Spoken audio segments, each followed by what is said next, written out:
புரியல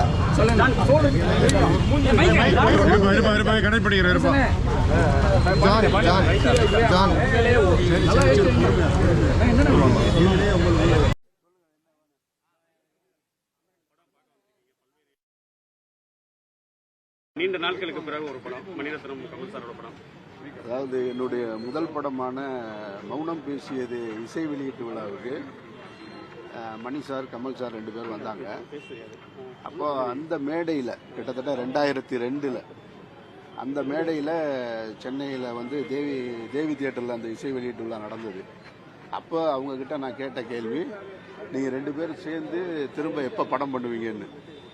அப்போ கமல் சார் சொன்னார், அது மணி சார் அவர்கிட்ட கேளுங்க அப்படின்னு சொன்னார். நான் கேட்டது 23 வருஷத்துக்கு முன்னாடி.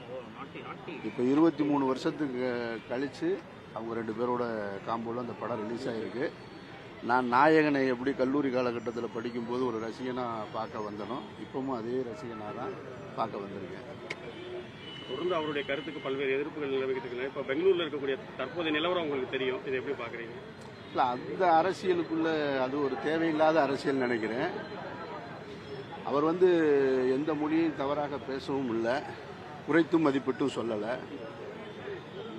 திராவிட குடும்பத்தில் உள்ள மொழி அப்படின்றதுல தான் சொன்னார். அது சரியாகத்தான் அர்த்தம் புரிந்து கொள்ளப்பட்டது கர்நாடக மக்களாலையும் சிவராஜ்குமார் குடும்பத்தாலையும் எல்லோராலையும். அரசியல் செய்யணும்னு நினைக்கிறவங்க சின்ன சின்ன அமைப்புகள் கர்நாடகாவில் வந்து இதை பெருசாக்கிட்டாங்க. அதை விட இன்றைக்கு நேற்றைக்கு பெரிய சோகம் நிகழ்ந்திருக்கு பெங்களூரில்.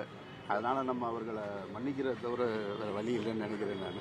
ஏன்னா இறந்தவர்களுக்காக நம்ம அஞ்சலி செலுத்தணும். இப்போ அந்த மனநிலையில் இருக்கும்போது இதை போய் நம்ம ஊதி பெருசாக வேணாம்னு நான் நினைக்கிறேன்.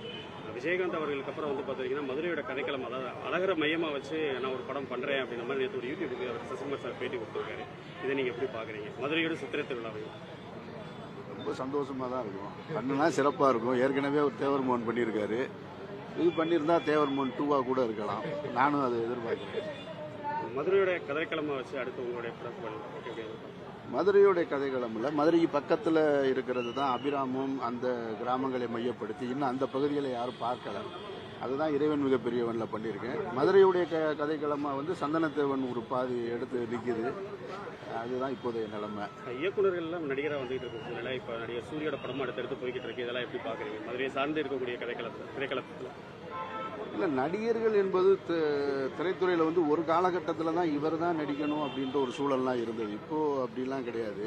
இப்போ எல்லாருமே நடிக்கலாம், கதையின் நாயகர்களாக. அதனால் சூரிய நாயகனாக நடிக்கிறதா இருக்கட்டும், இயக்குநர்கள் நடிக்கிறதா இருக்கட்டும், அதெல்லாம் வரவேற்கத்தக்கது தானே. அதுவும் சினிமாவுக்குள்ள ஒரு ஆர்ட் தானே. அதை நம்ம தவிர்த்து தனியாக பிரித்து பார்க்க முடியாது.